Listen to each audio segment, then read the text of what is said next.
안녕하십니까? 책 읽는 밤 달빛찌기입니다. 오늘도 헤르만 헤세의 데미안 이야기를 이어나가게 했습니다. 그럼 여러분의 구독과 좋아요에 힘입어 지금 데미안 이야기 낭독을 시작합니다. 인간이 만들어낸 숱한 발명들은 멍청하기 짝이 없지만 불을 피우는 건 예외 같군. 그는 혼잣말로 한번 이렇게 중얼거렸다. 그 말 외에 우리 두 사람은 한마디도 하지 않았다. 시선을 집중해 나는 불을 들여다보았고 꿈과 정적 속에 잠겨들었으며 연기 속에서 어떤 자태를 제 속에서 무엇인가의 형상을 보았다. 갑자기 나는 깜짝 놀랐다. 그가 관소를 불 속에 던져넣자 조그맣고 가느다란 불꽃이 솟구쳐 올랐는데 그 속에서 황금빛 매의 머리를 가진 새가 보였다. 사그라져가는 난로의 불 속에서 황금빛으로 자결하는 실 가닥들을 한데 모아 그물 모양으로 만들었다. 문자와 갖가지 형상과 얼굴, 짐승, 식물, 벌레, 뱀에 대한 기억이 떠올랐다. 문득 정신이 들어 옆에 있는 그를 보니 그는 턱을 괴고 엎드려 정신없이 마치 꿈꾸는 것처럼 쟤를 뚫어지게 쳐다보고 있었다. 내가 나지막하게 말했다. 이제 가야겠어요. 그래 잘 가게. 또 만나지.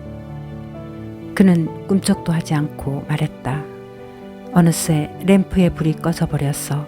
나는 간신히 컴컴한 방과 복도와 계단을 더듬거리며 그 을씨년스러운 집을 나왔다. 거리로 나온 나는 멈춰서서 그 낡은 집을 올려다보았다. 어떤 창에도 불이 켜 있지 않았다. 조그만 노쇠 문패가 문 앞 가스등 불빛에 반짝였다. 피스토리우스 주임 목사. 기숙사로 돌아와 저녁을 먹은 후 내 조그만 방에 혼자 있게 되었어야 비로소 나는 아브락삭스나 피스토리우스에 대해 들은 것이 없고 서로 열마디도 나누지 않았음을 깨달았다. 하지만 나는 그 방문이 무척 만족스러웠다. 그는 다음에 만날 때엔 옛 오르간 음악 중에서 가장 뛰어난 곡인 북스테우테의 파사 칼리아를 들려주기로 약속했다. 내가 미처 명확히 깨닫지는 못했지만 그 은둔자의 음울한 방 안 난로 앞에 함께 엎드려 있을 때 피스토리우스는 이미 첫 수업을 시작했다. 불꽃을 들여다본 일이 참 좋았다. 그 일은 내가 항상 가지고 있으면서도 한 번도 제대로 성찰하지 않았던 나의 내면의 성향들을 강화하고 확인시켜 주었다. 점차 나의 성향들이 조금씩 내게 분명해졌다. 나는 어릴 때부터 자연의 기이한 현상에 몰두하는 버릇이 있었다. 관찰하는 게 아니라 그것들의 마법 같은 힘과 심오하게 헷갈리는 언어에 푹 빠지는 것이다. 옹이투성이의 기다란 나무뿌리, 돌 속에 혈관처럼 색색으로 층이 진 암맥, 물 위에 뜬 기름 얼룩, 유리의 섬세한 균열, 온갖 것들이 마법 같은 힘으로 단번에 나를 사로잡았다. 특히 물과 불, 연기, 구름, 먼지, 무엇보다도 눈을 감았을 때 보이는 빙빙 도는 갖가지 빛깔의 무늬가 좋았다. 피스토리우스를 방문하고 며칠 후부터 그때의 기억들이 떠오르기 시작했다. 그날 저녁 이후로 느껴지는 이 힘과 기쁨, 감정의 고향은 전적으로 활활 타오르는 불을 오랫동안 응시했던 것에서 시작되었다. 정말이지 불을 응시한 것만으로도 놀랄 만큼 유쾌하고 만족스러웠다.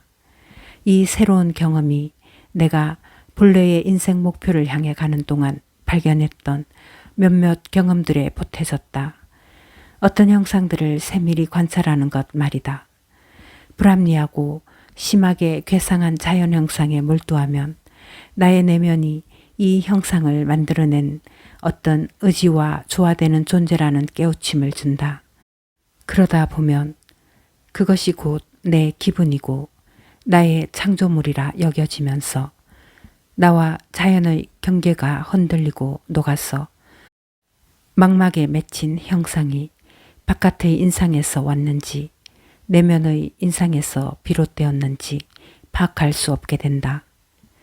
우리가 창조적인지 우리의 영혼이 얼마나 쉴 새 없이 세계의 창조에 관여하는지를 이보다 더 쉽고 간단하게 발견해내는 방법은 없다. 나와 자연에 작용하는 신은 나뉠 수 없는 동일한 신이니까. 만일 세계가 붕괴되어도 우리 중의 누군가가 재건할 수 있다. 산과 강, 나무나 잎, 뿌리와 꽃, 그렇게 모든 자연물의 원형이 우리 속에 존재하며 영혼에서 나오기 때문이다. 그 영혼의 본질은 영원하고 정확히는 몰라도 대개 사랑의 힘과 창조의 힘으로 느껴진다. 몇 년 후 나는 나의 관찰이 이미 증명되어 있음을 알았다. 레오나르도 다빈치가 많은 이들이 침뱉은 담벼락을 바라보는 일이 얼마나 크게, 얼마나 강력하게 흥미로운가를 쓴 책이 있었다.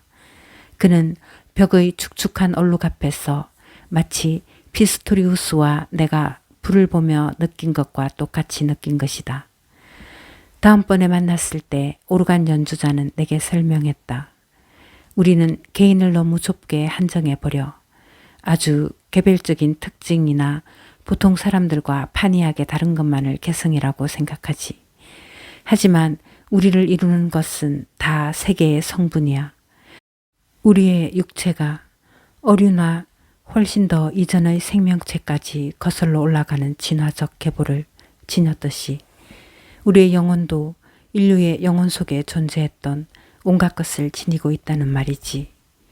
이제까지 존재했던 모든 신과 악마는 그리스인에게 있었건 중국인에게 있었건 아프리카 줄루족에게 있었건 모두 잠재적 가능성으로서 소망으로서 대안으로서 우리 안에 남아 있었어. 만일 인류가 적당히 재능은 있지만 교육은 전혀 받지 못한 아이 한 명만 남기고 멸망한다 해도 이 아이가 이전 인류의 진화 과정을 재발견할 거야.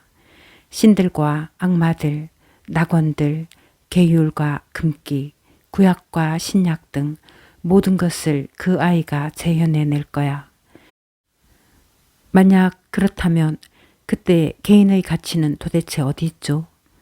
우리 안에 모든 것이 이미 다 준비되어 있다면 도대체 어떤 이유로 우리는 계속 노력해야 합니까? 잠깐, 피스토리우스는 성급히 소리쳤다. 내면의 세계를 지니고만 있는 것과 그것을 알고 있는 것은 엄청나게 달라. 광인이 플라톤을 연상시키는 사상을 창조해낼 수도 있고 헤룬후트파 학교에 다니는 독실한 어린 학생 그노시스파나 조로아스터파에 나타난 깊은 신화적인 연관을 독창적으로 생각해낼 수도 있겠지. 그렇지만 그들이 스스로 의식하고 있지 않다면 반대로 나무나 돌, 기껏해야 짐승이나 다를 바가 없네. 그러나 이 인식의 불꽃이 최초로 번쩍 빛나는 순간 그는 곧바로 인간이 되지. 자네도 저기 거리를 걷는 모든 두 발 달린 족속들을 단지 직립보행을 하고 자식을 10달간 뱃속에 넣고 다닌다는 것만으로 인간으로 생각하지는 않겠지. 얼마나 많은 이가 물고기나 양, 벌레나 거머리에 불과한지, 개미나 벌과 같은 존재에 불과한지, 물론 그들 각자가 인간이 될 가능성을 지니고 있지만 스스로 예감하거나 부분적일 망정 자각해야만 그 가능성이 비로소 자기 것이 될 거네. 우리의 대화는 이런 식이었다. 내게 완전히 새롭거나 놀라운 내용은 드물었다.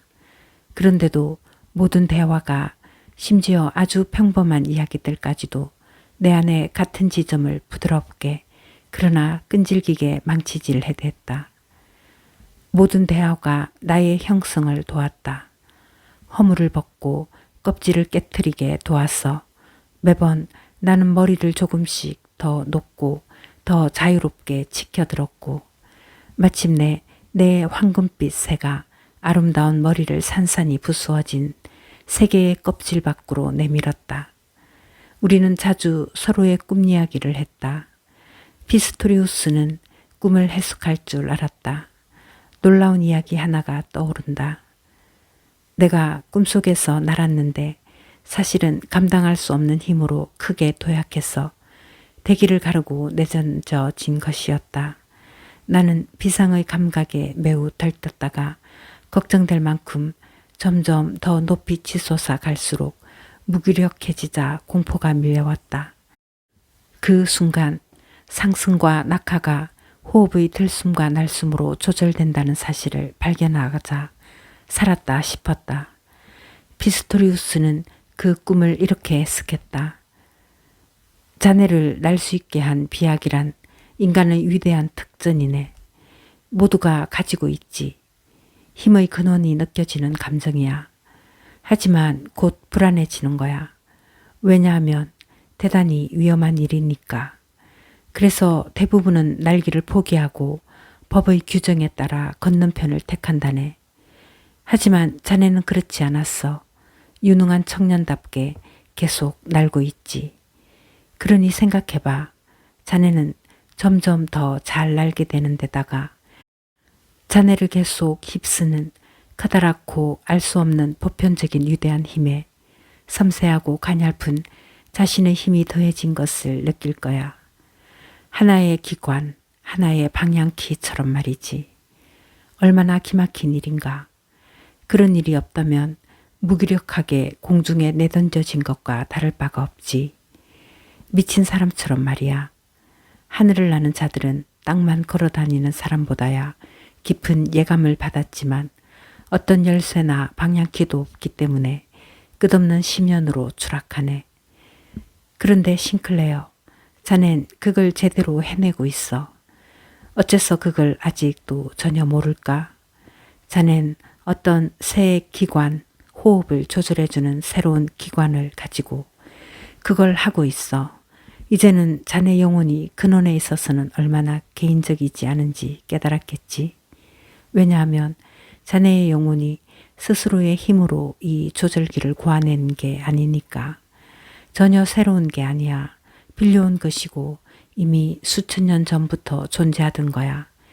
그것은 물고기의 평형기관, 즉 불회야. 불회가 폐의 역할도 하기 때문에 상황에 따라서는 호흡의 불회를 이용하는 덜 진화된 희귀한 물고기 종류가 오늘날에도 있다네. 그는 심지어 동물이 책을 한 권 가져와서 진화의 흔적이 담긴 물고기의 이름과 그림까지 보여주었다. 나는 특이한 전율과 함께 나의 내면에 진화 초기 단계의 기능이 생동하고 있음을 느꼈다. 자네가 언젠가 음악이 도덕과 무관해서 좋아한다고 했었지. 그 말에 이의를 제기하는 건 아니야. 하지만 그 경우 자네는 스스로 도덕가가 되어서는 안 돼. 타인과 자신을 비교해서도 안 돼. 자연이 자네를 박쥐로 만들었다면 타조가 되려고 애쓰지 말란 말이네. 자네 번번이 자신이 별난 사람이고 남들과 다른 길을 가고 있다고 자책하는데 그런 생각을 버려. 불을 들여다보고 흘러가는 구름을 응시하고 그러다가 내면의 소리가 들리거든 즉시 그것들에 자신을 내맡기게. 처음부터 선생님이나 아버지 혹은 신의 뜻과 일치하는지 그들의 마음에 들지를 묻지는 말라고. 그런 물음이 사람을 망쳐. 그렇게 하면 안전하게 인도로만 걷는 화석이 되고 마는 거야. 이봐 싱클레어, 우리 신의 이름은 아브락삭스. 신이자 악마이고 빛의 세계와 어둠의 세계를 동시에 지니고 있다네. 아브락삭스는 어떤 생각도 어떤 꿈도 제외하지 않아. 그 점을 결코 잊지 말게. 그러나 만약 자네가 흠잡을 데 없이 모범적이고 평범한 사람이 되어버리면 그가 당신을 버릴 거야. 당신을 버리고 자기의 사상을 요리하기 위한 새로운 그릇을 찾아갈 거야.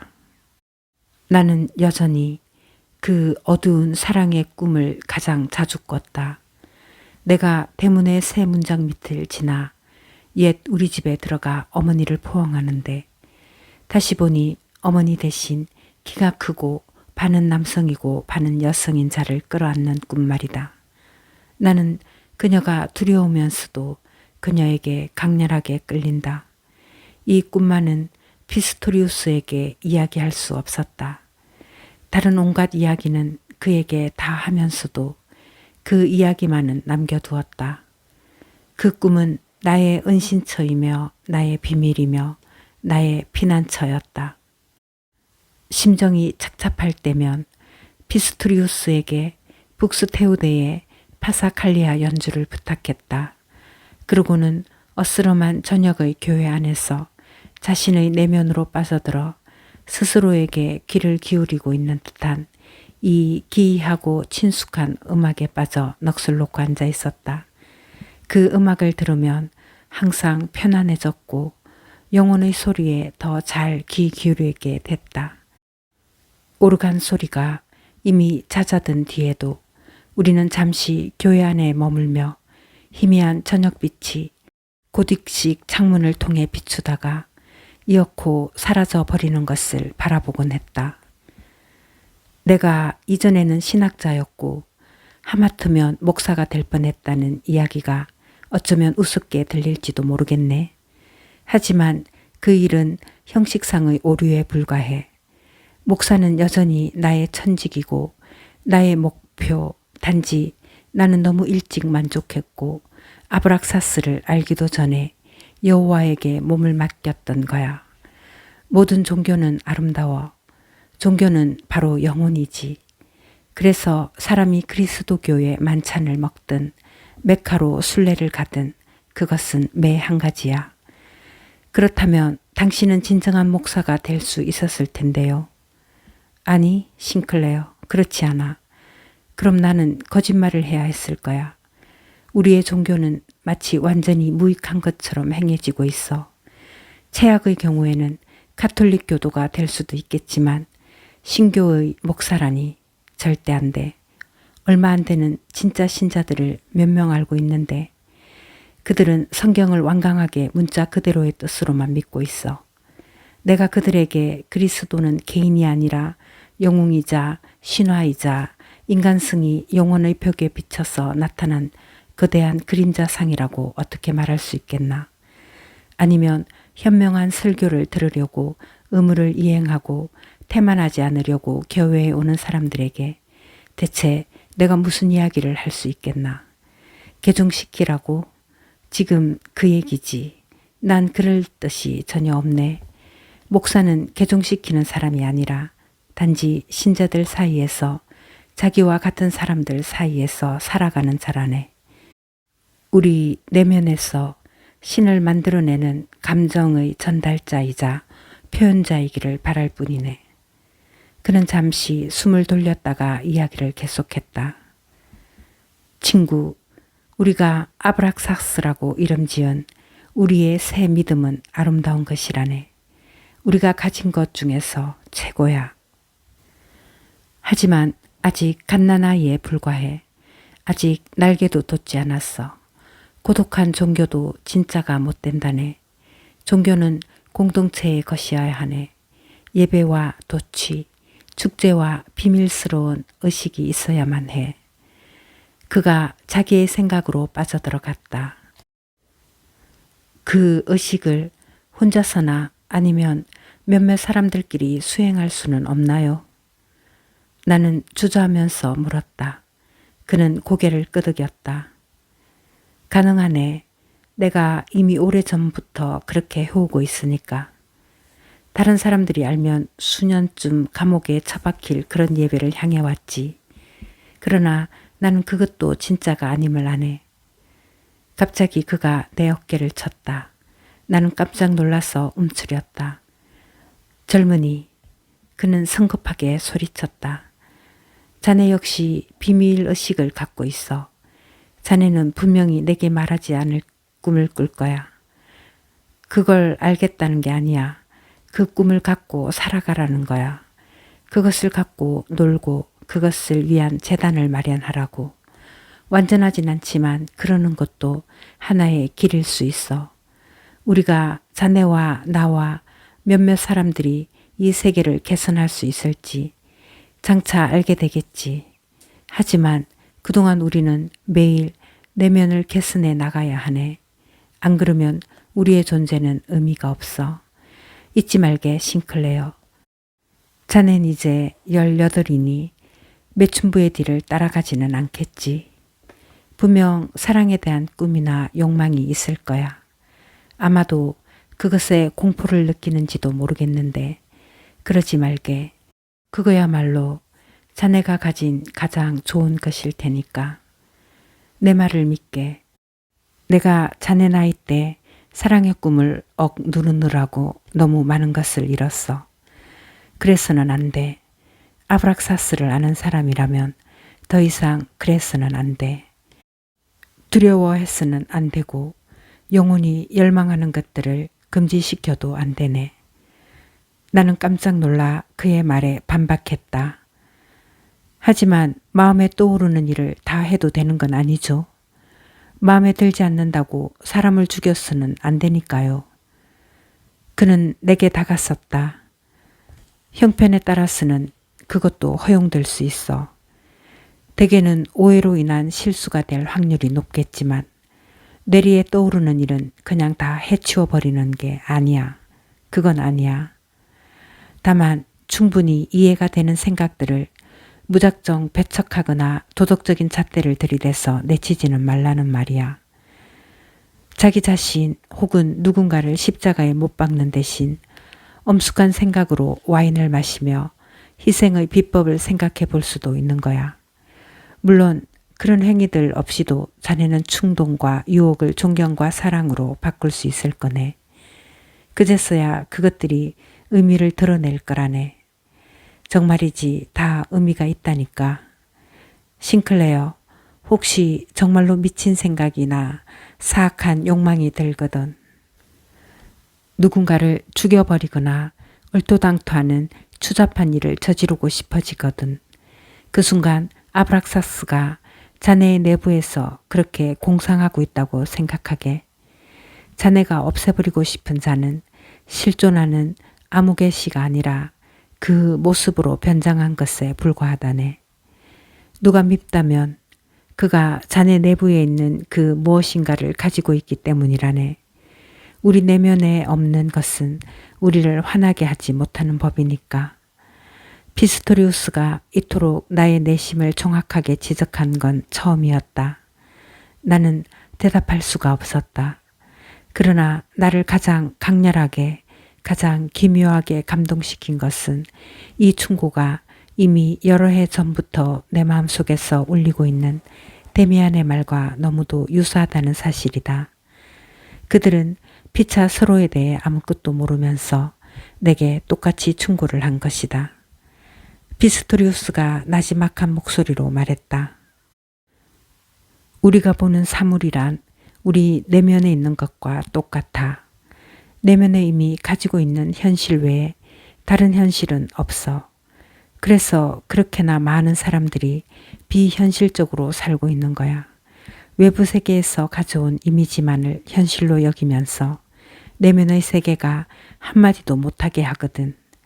그래도 행복할 수 있겠지. 하지만 일단 다른 길을 발견하면 더 이상 다수가 가는 길로 함께 갈 수 없지. 싱클레어, 다수가 가는 길은 편하지만 우리 길은 힘들다네. 하지만 우리는 우리의 길을 갔세. 땡땡시에서 내게 주어진 최고의 것은 피스토리우스와 함께 오르간 옆에서 혹은 난로 앞에서 보낸 시간이었다. 우리는 아브락사스에 관한 그리스어 원서를 함께 읽었고 그는 베다에서 번역된 몇 구절을 내게 읽어주었다. 나는 그에게 신성한 음을 부르는 법도 배웠다. 나의 내면을 성장시킨 것은 이런 오컬트가 아니었다. 나는 내면을 발견해내는 일에 현저히 유능해졌고 나의 꿈과 사상과 예감에 대한 믿음이 커졌고 나의 내면에 어떤 힘을 지니고 있음을 깨달아서 들떴다. 피스토리우스와 나는 어떤 식으로든 호흡이 잘 맞았다. 강력하게 그를 생각하기만 하면 언제나 그가 내게로 오든지 그의 안부가 전해졌다. 나는 데미안에게 했던 것처럼 그가 내 곁에 없어도 무엇이든 그에게 물어볼 수 있었다. 내 내면에 집중해서 그를 시각적으로 떠올린 후 강렬한 생각으로 응축한 나의 물음들을 그에게 곧장 던졌다. 그러면 질문에 집중했던 내 영혼의 힘이 대답을 가지고 내 마음속으로 되돌아왔다. 다만 그때 내가 마음속에 그렸던 것은 피스토리우스나 막스 데미안이 아니라 꿈속의 조상, 그러니까 반은 남성이고 반은 여성인 내 안의 악마였다. 그 모습은 이미 내 꿈속이나 종이 위 초상으로만 존재하는 게 아니라 내가 바라보는 고양된 모습으로 내 안에서 살고 있었다. 자살 미수자 크나우어는 나와 기이한 어찌 보면 좀 우스운 관계가 되었다. 내가 그에게로 가지 않을 수 없었던 그날 이후로는 그는 충실한 하인이나 개처럼 내게 매달려서 자기 인생을 나와 결부하려고 애썼고 명목적으로 나를 추종했다. 괴상한 질문이나 소원을 갖고 나를 찾아와서는 유령을 보여달라거나 카발라 비법을 알려달라고 했다.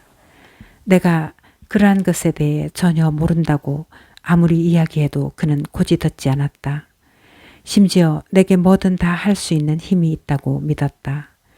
하지만 한 가지 이상한 점은 내가 내 마음속에서 엉켜있는 어떤 일을 풀지 않으면 안 될 때 그가 자주 내게 기묘하고도 어리석은 질문을 가지고 왔다. 그의 변덕스러운 생각이나 관심거리가 나의 문제를 해결하는 실마리가 되었다는 사실이다. 때론 그가 너무 귀찮아서 위압적으로 쫓아버렸다.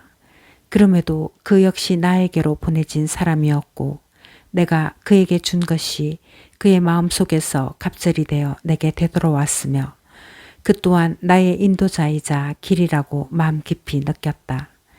그가 내게 가져오는 그가 자기 구제의 길을 찾는 얼빠진 책이나 저서도 당장에 깨달을 수 있는 것보다 훨씬 더 많은 것을 나에게 깨우쳐 주었다.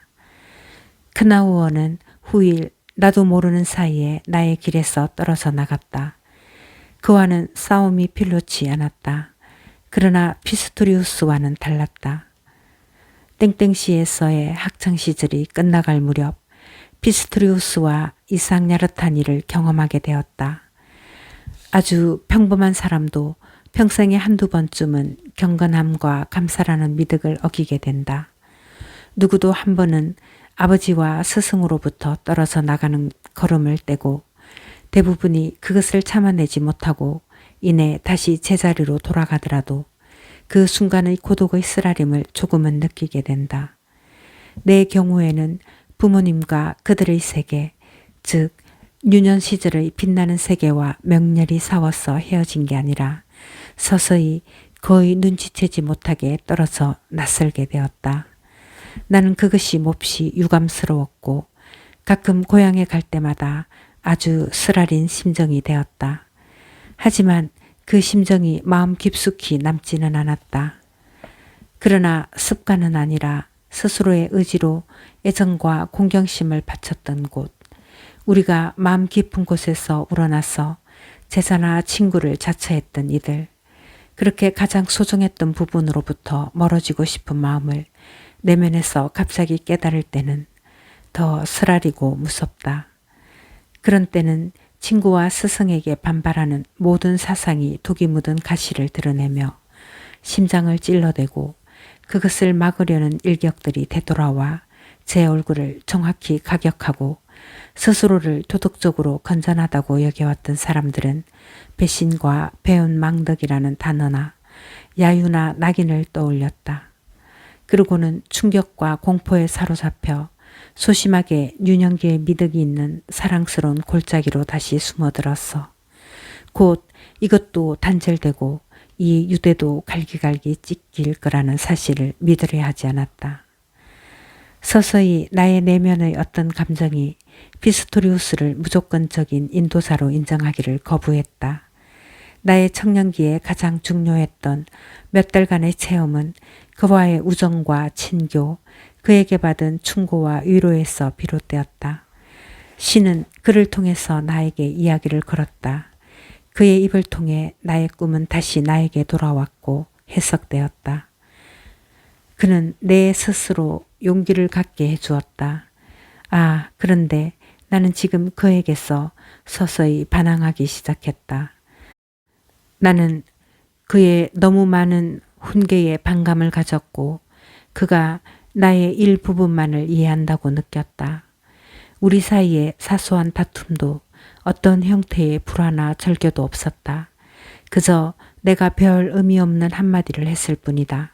그러나 그 순간 우리 사이는 산산조각이 났다. 벌써 얼마간 희미한 예감으로 나를 압박하던 어떤 감정이 어느 일요일 그의 낡은 서재에서 뚜렷한 모습으로 드러났다. 난로 앞 방바닥에 누워서 그는 비밀의식과 종교 형태들을 이야기하고 있었다. 그는 그것들을 연구하고 명상하며 그 가능성 있는 미래에 열중했다. 그러나 나에게는 그 모든 것이 삶의 결정적으로 중대한 일이라기보다는 그저 기묘한 절충안으로 들렸고 애매모호한 현학적 과시 같았으며 지난 시대 폐허 사이의 따분한 탐구로만 들렸다. 불현듯 나는 그 모든 방법, 예배, 종교 형식 및 그것을 재조립해내는 일에 대해 반발심이 일었다. 피스토리우스, 내가 듣기에도 의아스러리만큼 놀랄 정도로 치밀어 오르는 악의를 품은 어조였다. 당신이 꿈꾼 얘기 다시 해봐요. 실제 꿈, 당신이 밤에 꾼 꿈 말이에요. 당신이 말하는 것들이 모두 너무나 곰팡내가 나니까요.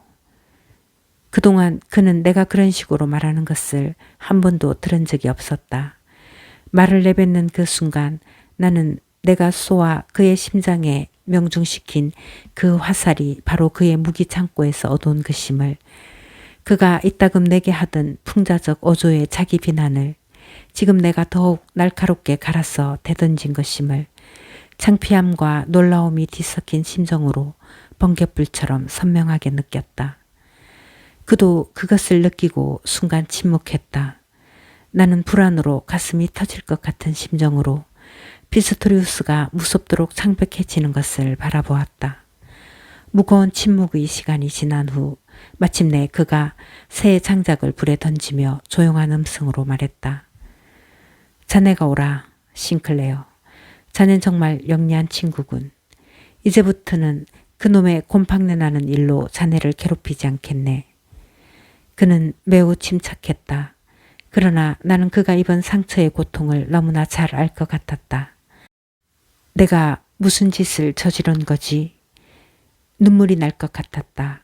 나는 진심으로 그에게 용서를 빌고 애정에 넘치는 감사를 다짐하려고 했다. 간절한 말이 마음을 가득 채웠다. 그러나 나는 그 말을 할 수가 없었다. 그저 엎드린 채 불을 들여다보고 아무 말 없이 기다릴 뿐이었다. 그 역시 아무 말이 없었고 그렇게 우리들은 엎드려 있기만 했다. 불은 다 타서 사이어 들기 시작했고 불꽃이 사그라질 때마다 나는 다시는 되돌아오지 않을 무엇인가 아름답고 친밀한 것들이 식어가고 사라져감을 느꼈다.